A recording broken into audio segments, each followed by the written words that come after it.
မตายရတော့တဲ့ညတညမှာတော့လိလာရဲ့ဖွဲကမောင်ဝါတယောက်အသက်လူပြေးနေခဲ့ရပါတယ်။သူ့နောက်ကိုလိုက်လာတာကတော့လော့စပီကာကောင်ကြီးစာရဟက်ပါပဲ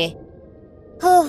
ဒီညဆိုရင်တော့ဒီကောင်ကြီးလိုက်မှာမဟုတ်တော့ပါဘူးကွာ။မောလိုက်တာ။ဒါပေမဲ့လည်းကံမကောင်းသွားခဲ့ပါဘူး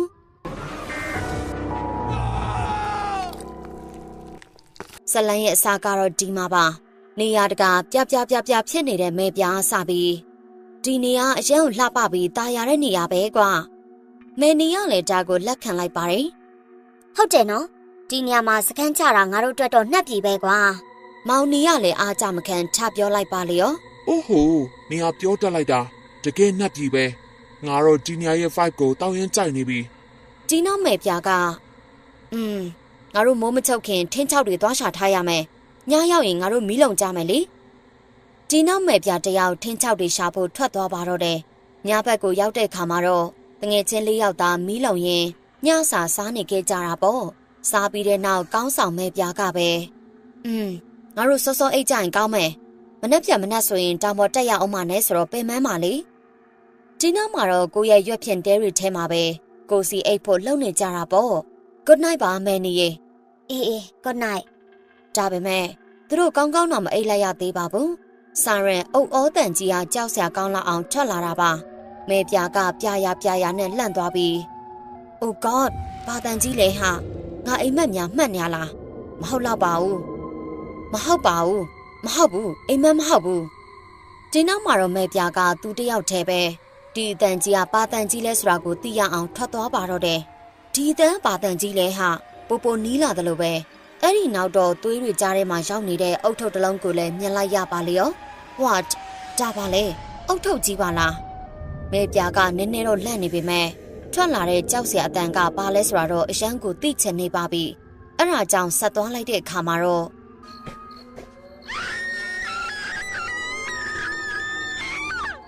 အလန့်တကြားထအော်ပြစ်လိုက်တာမလို့ကျန်တဲ့လူတွေလည်းထပြေးလာပါလေရောဟဲ့မဲပြာဘာဖြစ်တာလဲ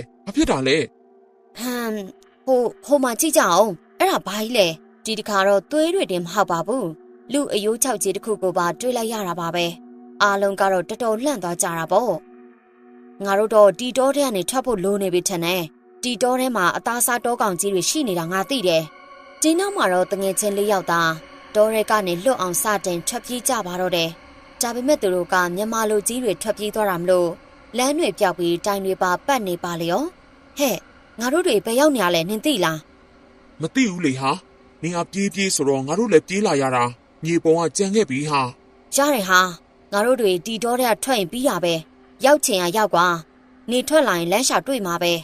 ဒါပေမဲ့လည်းသူတို့တွေ့လိုက်ရတာကြီးကြောင့်ပစံအဟောင်းသားတွေပါဖြစ်ကုန်ပါတော့တယ်အဲ့ဒါကတော့တောရဲကတစ်ပင်တွေထက်တောင်မြင့်နေတဲ့စာရဟက်အကောင်ကြီးပါပဲ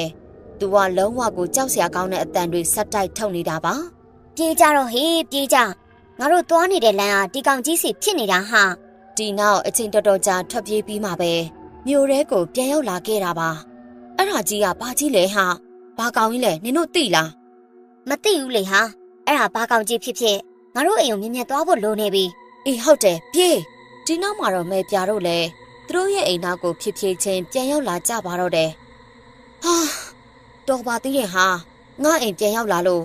ဒီညနေတော့လဲငါအိမ်မှာပဲအိတ်လိုက်တော့ဟိုကောင်ကြီးရောက်လာရင်အကုန်ရှောကုန်မယ် The next day နောက်နေ့မနက်မှာတော့မင်းညတော့ဘာကောင်ကြီးလဲဟာငါတော့တေးပြီလို့တောင်ထင်နေတာမသိပါဟာငါလည်းအရန်ကြောက်နေတာဒီနောက်မှာတော့ဟဲ့နင်တို့အားလုံးစားဖို့မနက်စာငါသွားဝယ်လာအောင်မယ်မဲပြနင့်ကိုနင်ကြည့်ဦးဆောင်နော်မင်းညအကောင်ကြီးရှိနေအောင်မယ်ဟုတ်တယ်မဲပြာကြီးနင်ကရှက်ပြနဲ့မနက်စာသွားဝယ်ရင်ဟိုကောင်ကြီးကမနက်စာဖြစ်သွားအောင်မယ်နော်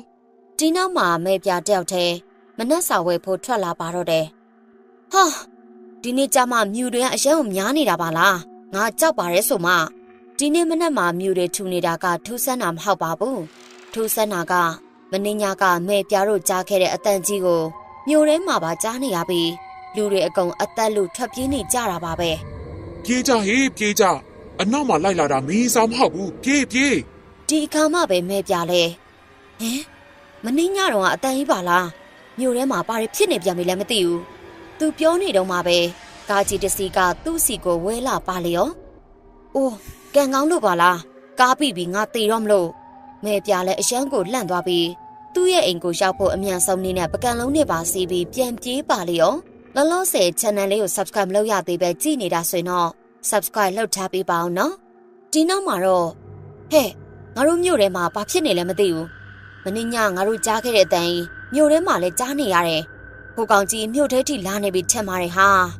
အေးအဲ့ဒါဆိုငါရဲ့တိုက်ကိုသွားရအောင်အဲ့ဒီမှာလုံချုံမှာတိတ်ချတယ်အဲ့ဒါဆိုလဲသွားကြတာပေါ့ဒီနောက်မှာတော့မယ်နီပြောတဲ့နေရာကိုငယ်ချင်းတွေအကုန်လုံးပြေးကြပါလေရောအဲ့ဒီမှာလဲမြို့ထဲကလူတွေအများကြီးပါပဲမြို့ထဲကတိုက်ကြီးတွေကတော့ပြိုကျကုန်ပါပြီပြောရရင်တော့ကပါပြက်နေပြီပေါ့အဲ့ဒါကြောင့်ငါတို့တီနေရလဲမလုံချုံဘူးဟာကိုတိုက်ကြီးအောင်ပြိုတာဆိုတော့ငါတို့ပြေးမှရမယ်မဲပြားတို့တစ်ဖွဲ့လုံးလဲထပ်ပြေးနေရပါတော့တယ်လမ်းမှာရှိတဲ့တိုက်တွေကတော့မီးတွေလောင်တာကလောင်နဲ့မြို့တစ်ခုလုံးရစရာမရှိတော့တဲ့အထိစိုးသွားတာပါဒီနောက်မှာတော့ Siren Head Loudspeaker ကောင်ကြီးထွက်လာပါပြီသူကမြို့ရဲကလူတွေကိုဖမ်းပြီးချက်မစားပဲအစိမ်းလိုက်ဝါးစားပြစ်နေတာပါဟာဟိုမှာမင်းညအကောင်ကြီးပါလားလူတွေကပါစားနေတာဟာဒီနောက်မဲ့ပြားတို့လည်းအရှမ်းကိုကောင်းတဲ့တိုက်ကြီးတစ်လုံးရဲ့ခေါင်းမိုးထက်အထိတက်သွားခဲ့ပါတယ်အဲ့ဒီနောက်မှာတော့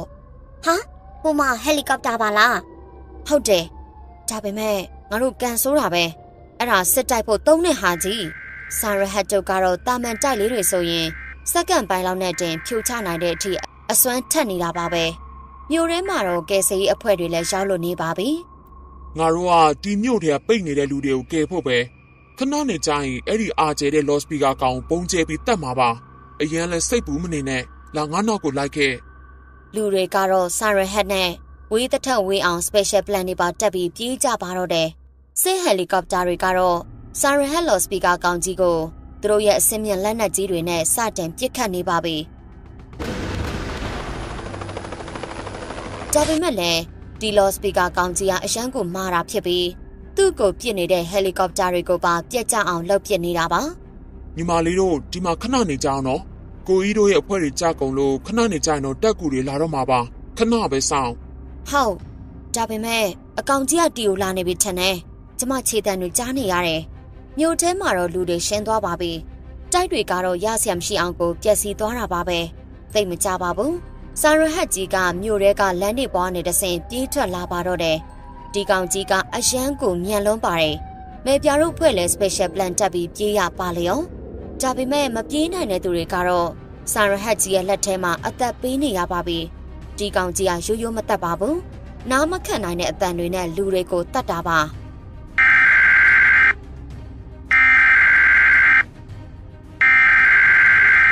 မြို့ရဲလူတွေကတော့အမြန်ပြေးနေကြတယ်ဆိုပေမဲ့ဆာရဟတ်နဲ့လူတွေနဲ့ size ကအရန်ကိုကွာနေတာမလို့ဘလောက်ပဲပြေးပြေးဆာရဟတ်လိုက်ရင်ခဏလေးပါပဲဒီကောင်ကြီးကသူ့ရဲ့အတန်တွေနဲ့တောင်တိုက်တွေကိုဖြိုချနိုင်တဲ့အထိစွမ်းနေတာပါငါတို့တော့ဒီကောင်ကြီးလက်ထဲကမလွတ်တော့ထင်ပါတယ်ဟာအဲ့ဒီနောက်မှာတော့နောက်ထပ်ဟယ်လီကော်ပတာတစ်စင်းရောက်လာခဲ့ပါတယ်ဒါကတိုက်ခိုက်ဖို့ရှင်မဟုတ်ပဲလူကယ်တဲ့ရှင်ဖြစ်နေတာမလို့မဲပြားတို့အားလုံးကန်ကောင်းသွားပါတော့တယ်ကျမတို့ကလူကယ်ဖို့လာတာပါအဲ့ဒါကြောင့်မြင်တက်ကြတော့ဒီနောက်မဲပြားတို့လည်းဟယ်လီကော်ပတာပေါ်ကိုရောက်ပြီမလို့မြို့ရဲကနေအမြန်ဆုံးထွက်သွားဖို့လုပ်ပါတော့တယ်ဒါပေမဲ့လည်းလူတွေကယ်ဖို့ကြံနေသေးတာမလို့တိုက်တလုံးရဲ့အမိုးထက်မှာခဏစောင့်နေကြတာပါမြို့ထဲမှာတော့တိုက်တွေကဆာရဟတ်အကောင်ကြီးရဲ့အတန်တွေကြောင့်ပျက်စီးကုန်ပါပြီအဲ့ဒါကြောင့်ကောင်လေးတယောက်ကကျွန်တော်တို့ဒီတိုင်းထွက်ပြေးလို့ရမှာမဟုတ်ဘူးဒီကနေထွက်သွားဖို့မလွယ်ဘူးအဲ့ဒီကောင်ကြီးကကျုပ်တို့အားလုံးတပ်ပစ်မှာပဲကျွန်တော်မှာ plan ရှိတယ်ဒီနောက်သူကဟယ်လီကော်ပတာပေါ်တက်လိုက်ပြီးမောင်းထွက်သွားပါတော့တယ်သိပ်မကြပါဘူးသူကဆာရဟတ်အပေါ်မှာရှိနေတဲ့တိုက်ကြီးကိုဝင်တိုက်ပစ်လိုက်ပါလေရောတိုက်ကြီးကဆာရဟတ်အပေါ်ကိုပြိုကျသွားတာမလို့ဆာရဟတ်လည်းကိစ္စတုံးသွားတာပေါ့ဟာဒီကောင်ကဆာရဟတ်ကိုတက်ဖို့သူ့အသက်သူအသေးခံသွားတာပဲငါတို့ရဲ့သူရဲ့ကောင်းမယ်ဟုတ်ပါတယ်ဒီကောင်လေးကြောင့်သာမဟုတ်ရင်ဆာရဟတ်ကိုတက်ဖို့အချိန်တွေကြာသွားမှဖြစ်တယ်လို့လူတွေအများကြီးလည်းသိဆုံးရမှာပါအခုတော့သူ့အသက်သူအသေးခံပြီးဆာရဟတ်ကိုတက်နိုင်ခဲ့လို့မြို့ရဲ့သူရဲ့ကောင်ဖြစ်သွားခဲ့ပါတော့တယ်အခုလိုဆာကူရာဗီဒီယိုတွေများများတင်လာလို့ channel လေးကို subscribe ဗီဒီယိုလေးကို like လေးပေးထားခဲ့ပါနော် comment မှာဆာကူရာလို့လည်းမှတ်ခဲ့လို့ရပါတယ်ဗီဒီယိုအသစ်မှာပြန်ဆောင်ရမှာရှင်